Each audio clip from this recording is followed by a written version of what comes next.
Então já vamos lá, irmãos. Já vamos postar alguns versículos primeiro já diretão, junto com a introdução. Vamos começar com o versículo 1 e 2 do capítulo 1 de Apocalipse.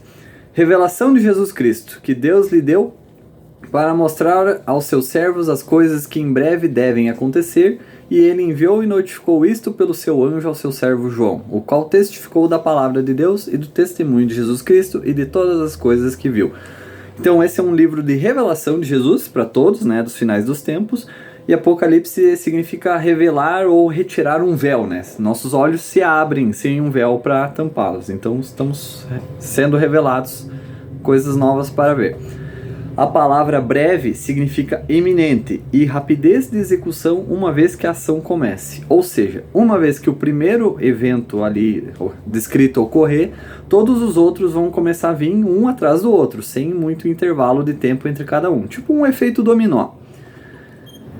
E testificou da palavra. Quais são as duas palavras de Deus que nós recebemos? A Bíblia, a palavra escrita, e Jesus, que é a palavra viva de Deus, né, que ele nos deu. Versículo 3. Bem-aventurado aquele que lê e aqueles que ouvem as palavras desta profecia e guardam as coisas que nela estão escritas, porque o tempo está próximo.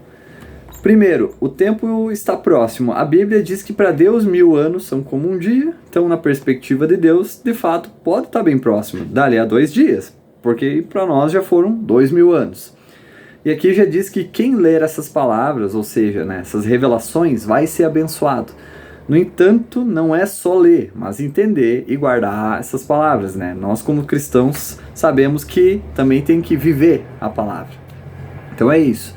Essa palavra guardam significa dar atenção, né? Então quem der atenção a essas palavras vai ser abençoado. E o único jeito de dar atenção é entendendo as coisas que estão ali, praticando até o que for possível.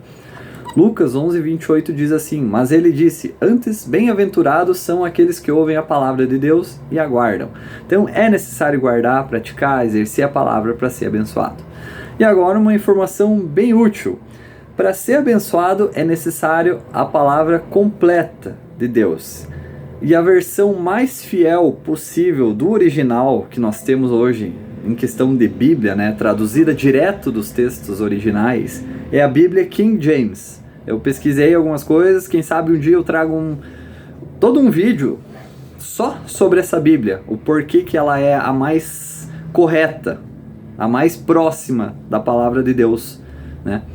Porque as outras versões elas costumam vir de duas fontes. Uma do Vaticano, que se não me engano é eu não vou lembrar bem o nome certinho agora. Vulgata Latina, se não me engano. Que também como a nova versão internacional, por exemplo, para que até não sei nem por que precisam uma nova versão para começar, o que houve com os textos antigos, né? Essa versão conta com mais ou menos 60.000 palavras a menos, né? Tipo, para onde é que foi toda essa palavra de Deus?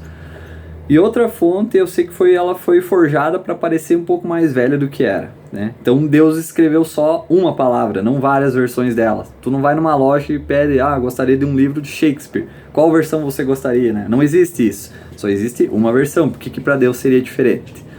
E Deus ainda disse 3 vezes em sua palavra para não mudarem ela, nem tirarem, nem adicionarem. Uma vez no início, uma vez no meio, uma vez no final. Ele reforçou isso durante as eras. Primeira, lá no início, Deuteronômio 4:2. Não acrescentareis a palavra que vos mando, nem diminuireis dela, para que guardeis os mandamentos do Senhor vosso Deus, que eu vos mando. Lá no meio, Provérbios 30:5-6. Toda a palavra de Deus é pura. Ele é um escudo para aqueles que confiam nele. Não acrescentes nada às suas palavras, para que ele não te repreenda e sejas achado mentiroso. E lá no final, Apocalipse 22:18-19, que no futuro nós vamos ver de novo. Porque eu testifico a todo aquele que ouvir as palavras da profecia desse livro. Se alguém lhes acrescentar alguma coisa, Deus lhe acrescentará as pragas que estão escritas nesse livro. Pesado. E se alguém tirar qualquer coisa das palavras do livro dessa profecia, Deus lhe tirará a sua parte do livro da vida, e da cidade santa, e das coisas que estão escritas nesse livro. Então mudar a palavra de Deus, pessoal, é muito pesado. É um pecado bem complicado. Então fica bem claro, né? A Bíblia King James, então, ela é a mais indicada até pelos próprios judeus. E quem melhor para conhecer os textos originais que o povo, né, os caras que falam a língua em que foi escrita. Então vamos continuar. João espera que alguém leia para os outros, né, aquele que lê, singular, ou seja, um pastor, um líder religioso, né, e que ele explique para aqueles que ouvem, plural, ou seja, as pessoas da igreja. Então todos podem ser abençoados por entenderem.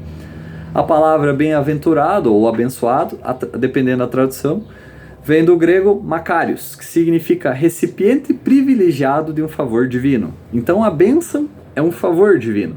Então se a pessoa tem ali, né, é um favor de Deus, basicamente. E versículo 4 para finalizar hoje, esse vídeo de hoje. João às 7 igrejas que estão na Ásia, graça e paz a vós outros da parte daquele que é, e que era, e que há de vir, e dos 7 espíritos que estão diante do seu trono. Essas 7 igrejas, elas estavam afastadas dos verdadeiros ensinamentos do Evangelho. Não se sabe exatamente o que pode ter acontecido, mas em 2 Timóteo 1,15, fala assim: tu sabes isto, que todos os que estão na Ásia se afastaram de mim, entre eles Fígelo e Hermógenes. A gente vai ver melhor sobre as 7 igrejas, o que pode ter acontecido. Existem algumas teorias, algumas que diferem, interpretações diferentes, mas enfim, quando nós chegar nas 7 igrejas, a gente vai começar a ver mais a fundo sobre isso. João então escreveu esse livro para essas 7 igrejas em específico e deu o cumprimento da paz, da época, graça e paz.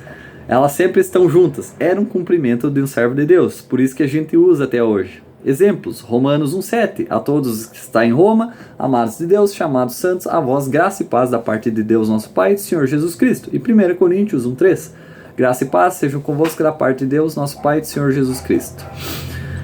Só uma coisinha, João fala sobre a graça. Uma teoria é que as igrejas elas fugiram do ensinamento que a salvação vem pela graça e que estavam dizendo que as obras que salvam. Que conforme a gente vai ver mais pra frente também, Deus fala sempre para essas igrejas: conheço tuas obras, mas é só uma teoria. Vamos continuar. Graça sempre é escrito antes, porque não dá para ter paz com Deus sem antes ter sua graça, que é a salvação, né? Só que salvação também não é só ir pro céu.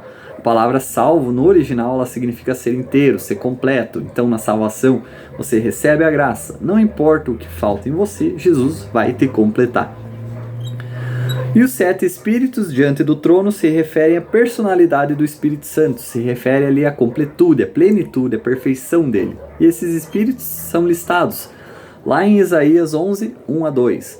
Do toco da família de Davi crescerá um rebento, sim, um novo ramo que dá fruto da velha raiz. E o Espírito do Senhor repousará sobre ele. Aqui pode ser já o primeiro, né? O Espírito do descanso, do repouso, enfim. E daí o espírito de sabedoria e entendimento, espírito de conselho e poder, espírito de conhecimento e temor do Senhor. Então, os 7 espíritos.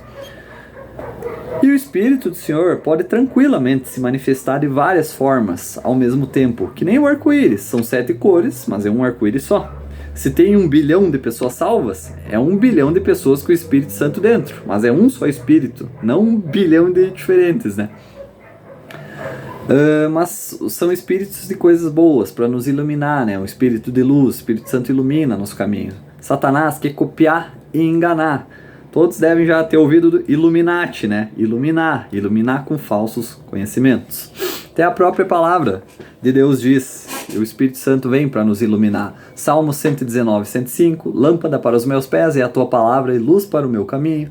Salmo 119, 130, a exposição das tuas palavras traz luz e dá entendimento aos simples. Então, quanto mais a gente lê a palavra, mais iluminados nós vamos ser. Efésios 1, 17-18 também. Para que o Deus de nosso Senhor Jesus Cristo, o Pai da glória, vos dê o espírito de sabedoria e da revelação no pleno conhecimento dele, sendo iluminados os olhos do vosso entendimento, para que saibais qual seja a esperança da sua vocação e quais as riquezas da glória da sua herança nos santos. Entre vários versículos. Então, pessoal, Deus abençoe a todos. Por hoje não vamos estender demais, senão vai ficar bem grande, porque sempre... Aqui até não tem tanto, apesar que já deu 10 minutos só com 4 versículos, mas a gente vai ver que vai ter... Eu sei que tem uma parte lá que tem um versículo que dá uns 15 minutos só para um. Pensa, tem muita coisa para ver sobre Apocalipse. Então Deus abençoe a todos, pessoal, e até o próximo vídeo. Mais estudo.